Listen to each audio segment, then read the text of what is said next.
உலக மக்கள் எல்லோருக்கும் வணக்கம். நான் உங்கள் ஜி கோபால் பேசுகிறேன்.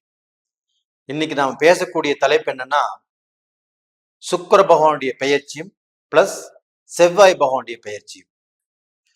இந்த சுக்கிர பகவானுடைய பெயர்ச்சிக்கும் இந்த செவ்வாய் பகவானுடைய பெயர்ச்சிக்கும் எதுக்கு இவ்வளவு இம்பார்ட்டன்ஸ் கொடுக்குறோம் அப்படின்னா, சுக்கிர பகவான் அப்படிங்கிறது ஒரு மனிதனுடைய வாழ்க்கையில ரொம்ப ரொம்ப அந்த சுக்கிர பகவானுடைய அனுகிரகம் நல்லா இருக்கணும். ஏன்னா ஒரு திருமணத்துக்கு காரகனே சுக்கிர பகவான் தான். ஒரு ஆணும் பெண்ணுக்கும் திருமணம் நடக்கும்னாவே சுக்கிர பகவான் நல்லா இருக்கணும். அப்படி சுக்கிர பகவான் நல்லா இருந்தா தான் திருமணம் நடக்கும்.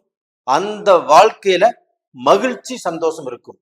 அது போக அவங்க ஒரு சுகபோக வாழ்க்கை வாழணும், நல்ல வீடு கட்டி வாழணும், நல்ல செல்வந்தராக வாழணும். அப்படின்னாலும் அந்த சுக்கிர பகவானுடைய அனுகிரகம் ரொம்ப ரொம்ப தேவை. இது போக செவ்வாய் பகவானுடைய அனுகிரகம் நம்மளுக்கு ரொம்ப முக்கியம். எப்படின்னா, செவ்வாய் தான் ஒரு ஜாதகத்துல ஒரு ஆணை குறிக்கக்கூடிய அனுகிரகம், அது போக கணவரை குறிக்கக்கூடிய அனுகிரகமும் செவ்வாய் தான். அந்த செவ்வாய் பயிற்சி நல்லா இருக்கணும் இல்லையா?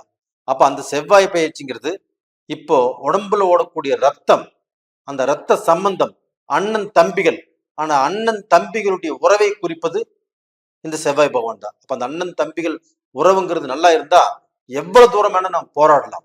அதுதான் இந்த செவ்வாய் பகவானுடைய அனுகிரகம். அது போக இந்த செவ்வாய் பகவான்ங்கிறது பூமிகாரகன். அப்ப நம்ம ஒவ்வொருத்தரும் இடமே இல்லாம இருக்கிறோம். 50 வயசாயும் 60 வயசையும் இருக்கிறதுக்கு ஒரு இடமே வாங்க முடியாம இருக்குது. ஒரு சிலர் பார்க்க போனா இடம் வாங்குறாங்க, இடத்துக்கு மேல இடம் வாங்குறாங்க, தேவைக்கு அதிகமா இடம் வாங்குறாங்க, எங்க பார்த்தாலும் ஏக்கர் கணக்கில் வாங்கி போடுறாங்க. அதற்கு காரணம் அந்த செவ்வாய் பகவானுடைய அனுகிரகம் தான். அப்ப அந்த செவ்வாய் பகவானுடைய அனுகிரகம் நல்லா இருந்தால் பூமி நம்மளுக்கு சேரும். அப்ப அந்த பூமியில வீடு கட்டலாம், பங்களா கட்டலாம், அது போக நம்ம ஒரு செல்வந்தராக வாழலாம். அப்ப இந்த மேஷத்துக்கு வரக்கூடிய இந்த சுக்கிர பகவானும் இந்த மீனத்துக்கு வரக்கூடிய இந்த செவ்வாய் பகவானுடைய பெயர்ச்சிகள் விருச்சிக ராசிக்காரங்களுக்கு எப்படி இருக்க போகிறது, அதை பத்தி தான் இந்த வீடியோல பார்க்க போறோம். விருச்சிக ராசி, விருச்சிக ராசியுடைய அதிபதியே செவ்வாய் பகவான் தான். அப்ப அந்த செவ்வாய் பகவான் ஆகப்பட்டது அவங்களுடைய ராசிக்குரிய கிரகமும் 6ஆம் வீட்டுக்குரிய கிரகமும் செவ்வாய் பகவான். அந்த செவ்வாய் பகவான் ஆகப்பட்டது பெயர்ச்சியாகி 5ஆம் இடத்தில் இருக்கிறாங்க.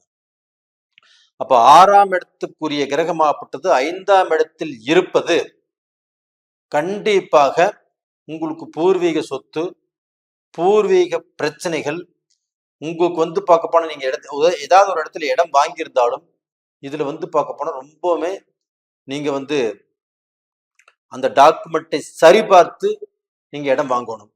இல்லை இடம் வாங்கிட்டீங்க, அதுல ஒரு பிரச்சனை இருக்குது, அந்த பிரச்சனைக்கு இப்ப பல வருஷம் ஆச்சு, அந்த பிரச்சனை இப்ப கண்டுபிடிக்க வேண்டிய சூழ்நிலை உருவாகும். அதே சமயத்துல பூர்வீக சொத்துல உங்க டாக்குமெண்ட் ஏதோ பிரச்சனை இருந்துச்சுன்னா அதை இந்த மாசத்துல கண்டுபிடிக்கக்கூடிய அளவுக்கு சூழ்நிலைகள் உருவாகும். அப்ப அதற்கோசரம் நீங்க போராடி அந்த பிரச்சனை இருக்குதுன்னு தெரிஞ்சு அந்த பிரச்சனைகளை சரி செய்வதற்கு, நீங்க வாங்கின இடத்துல பிரச்சனைகள் இருந்து அந்த பிரச்சனைகளை சரி செய்வதற்கு இப்ப போராட வேண்டிய மாதமாக இந்த மாதம் இருக்கும். அப்ப டோட்டலா பாத்தீங்கன்னா விருச்சிக ராசிக்காரங்களுக்கு ஒரு பிரச்சனை என்னன்னு தெரிஞ்சு அந்த பிரச்சனையிலிருந்து வெளியில வருவதற்கு இந்த மாதத்தில் நீங்க போராடணும். இது போக பாத்தீங்கன்னா உங்களுக்கு சுக்கிர பகவான், அந்த சுக்கிர பகவான் ஆகப்பட்டது உங்களுக்கு 7ஆம் இடத்து அதிபதி சுக்கிர பகவான். அந்த 7ஆம் இடத்து அதிபதி 6ஆம் இடத்துக்கு வந்திருக்கிறாங்க. அப்ப அந்த 6ஆம் இடத்துக்கு வந்திருந்தாலும் உச்சம் பெற்ற அங்க சூரியன் இருக்கிறாங்க. அந்த சூரியனோடு அந்த சுக்கிரன் இருக்கிறதுனால அஷ்டமச்சு போயிடுவாரா அப்படின்னா இல்ல, அந்த சுக்கிரனுக்கும் அந்த சூரியனுக்கும் தூரம் ஜாஸ்தியா இருக்கிறதுனால அஷ்டமனும் ஆகல.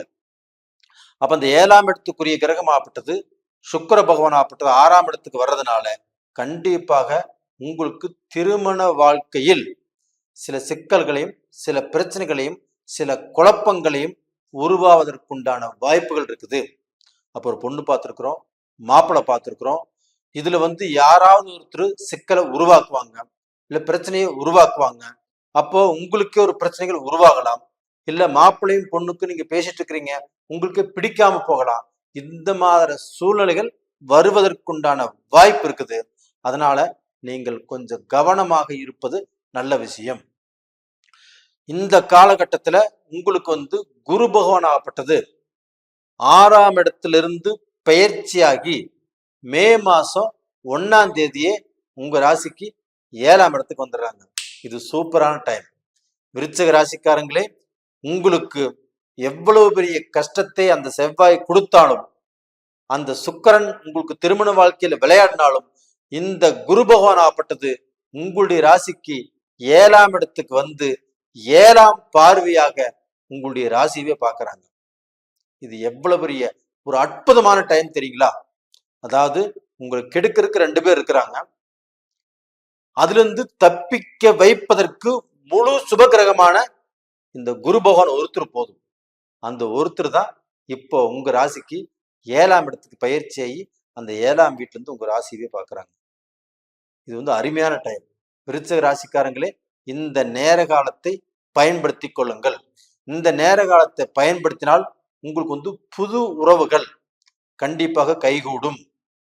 அதே சமயத்துல உங்களுக்கு திருமணங்கள் கைகூடி வரும். ஆணுக்காகட்டும் பெண்ணுக்காகட்டும் இதற்கு முன்னாண்ட திருமணத்துக்கு முயற்சி பண்ணி தடை பெற்றிருந்து அந்த தடைகள் நிவர்த்தியாகி இந்த காலகட்டத்தில் கண்டிப்பா கல்யாணம் ஆகும். அது மட்டும் இல்லைங்க, கல்யாண வயசுல இருக்கிறவங்க விருச்சிக ராசிக்காரங்க யாராக இருந்தாலும் இப்ப அந்த திருமணங்கிறது கைகூடி வரக்கூடிய அளவுக்கு வாய்ப்புகள் இருக்குது. அதுபோக புத்திர பாக்கியம், குழந்தை செல்வம். அப்ப அந்த குழந்தை செல்வத்திற்கும் இந்த காலகட்டத்துல அருமையான வாய்ப்பு இருக்குது. அப்ப குழந்தை பாக்கியம் இல்லாமல் கோயிலாக போய் குலதெய்வம் கோயிலுக்கு போய் எவ்வளவோ யார் என்னென்ன சொல்றாங்களோ எல்லா இடத்துக்கும் போயிட்டு வந்து இன்னைக்கு திருப்தியே இல்லாம இருக்கிறவங்களுக்கு இந்த பீரியட்ல கண்டிப்பாக புத்திர பாக்கியம் கண்டிப்பாக கிடைக்கும். இது போக அந்த செவ்வாயுடைய பார்வையாகப்பட்டது உங்க ராசிக்கு 11ஆம் இடத்துல விழுகுது. அப்ப உங்களுடைய ராசிக்கு 6ஆம் இடத்த அதிபதி 5ஆம் இடத்துல இருந்து அந்த செவ்வாயாகப்பட்டது 11ஆம் இடத்தை பார்க்கறதுனால அந்த 11ஆம் இடம் என்பது லாபஸ்தானம். அப்ப அந்த செவ்வாய் பகவானால கண்டிப்பாக நீங்க ஒரு விதத்துல நஷ்டப்பட்டாலும் இன்னொரு விதத்துல லாபத்தை சம்பாதிக்கக்கூடிய இடத்துலதான் விருச்சிக ராசிக்காரங்கள் இருக்கிறீங்க. அப்ப விருச்சிக ராசிக்காரங்கள் ஒரு தொழில் ஆரம்பிச்சாலும் சரி, ஒரு வியாபாரம் பண்ணாலும் சரி, ஒரு பிசினஸ் பண்ணாலும் சரி, அதுல கண்டிப்பாக 10 ரூபா ஆதாயத்தோடு தான் நீங்க வருவீங்க. ஒரு தொழில்ல நீங்க பெரிய லெவல்ல ரீச் ஆகிறதுக்கு வாய்ப்புகள் இருக்குது. பெரிய பெரிய பைனான்ஸுங்கிறது கண்டிப்பாக உங்களுக்கு கடன் கேட்டாலும் கிடைக்கும். அப்ப அந்த கடன் வாங்கி அந்த கடன்னாலேயே நீங்க பெரிய ஆளாகக்கூடிய வாய்ப்பு இருக்குது. அப்ப அந்த கடன் உங்களை வாழ வைக்கும். அந்த கடனையும் நீங்க அடைச்சிருவீங்க. அப்ப இது போக பாத்தீங்கன்னா உங்களுக்கு இந்த பீரியட்ல அந்த வளர்ச்சிகள்ங்கிறது கண்டிப்பா நல்லா இருக்குது. அப்ப டோட்டலா பாத்தீங்கன்னா புத்திர பாக்கியம் நல்லா இருக்குது, திருமண பந்தங்கள் கைகூடி வருது, உங்களுக்கு தொழில் நல்லா இருக்குது, தொழில் முன்னேற்றங்கள் நல்லா இருக்குது, வேலை இதற்கு முன்னாண்ட வேலைக்கு போய் வேலை கிடைக்காம செஞ்சுட்டு இருந்த வேலையுமே அந்த வேலையை விட்டு எடுத்துட்டாங்க, இப்ப என்ன பண்றதுன்னு தெரியல அப்படின்னு நினைச்சிட்டு இருக்கிறவங்களுக்கு இப்ப இந்த குரு பயிற்சி காலகட்டத்துல அந்த செவ்வாய் 11ஆம் இடத்தை பார்க்கறதுனாலையும் நீங்க வேலைக்கு முயற்சி பண்ணால் கண்டிப்பா உடனே வேலை கிடைக்கும். அப்ப அந்த வேலையும் ரொம்ப திருப்தியானதாக இருக்கும், எந்த குறையுமே இருக்காது. அப்ப டோட்டலா பாத்தீங்கன்னா இதற்கு முன்னாண்ட இருந்த குறைகள் விலகி இப்ப நல்லது அப்படிங்கிறது உங்களுக்கு செய்யக்கூடிய வாய்ப்பு உருவாகும். அப்ப டோட்டலா இந்த காலகட்டத்துல செவ்வாய் பகவான் ஆகப்பட்டது உங்களுக்கு 6ஆம் இடத்து அதிபதி 5ஆம் இடத்துக்கு வர்றதுனால கொஞ்சம் ருணம் உங்களுக்கு உடம்புல பக்கம் ஆரோக்கியம் சம்பந்தப்பட்டது கொஞ்சம் பாதிக்கும்.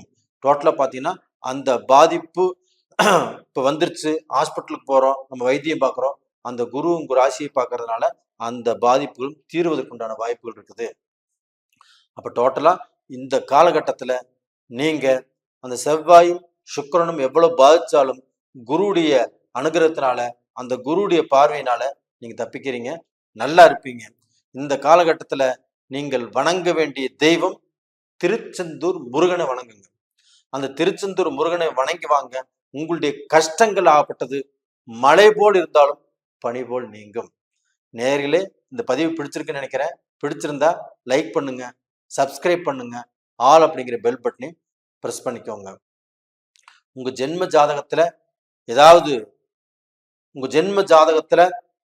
நீங்க எடுத்து வைக்கக்கூடிய ஒவ்வொரு ஸ்டெப்பும் உங்களுக்கு சாதகமா அமையணும். அந்த ஜென்ம ஜாதகத்துல சாதகம் அல்லாது பாதகமான டைம் நடந்துச்சுன்னா அதை தெரிஞ்சு நீங்க பொறுமை காத்தால் கண்டிப்பா நல்லா இருப்பீங்க. அப்ப அதனாலதான் அந்த ஜென்ம ஜாதகத்தை பார்த்துக்கோங்க. அப்ப சாதகமான டைம் நடக்குதா பாதகமான டைம் நடக்குதா அப்படிங்கிறது நாங்க சொல்லுவோம். நீங்க பார்க்கணும்னு விருப்பம் பட்டால் கீழே 2 நம்பர் கொடுத்துருக்குறோம், கான்டாக்ட் பண்ணுங்க. உங்களிடமிருந்து விடைபெறுவது உங்களின் ஜி கோபால். நன்றி, வணக்கம்.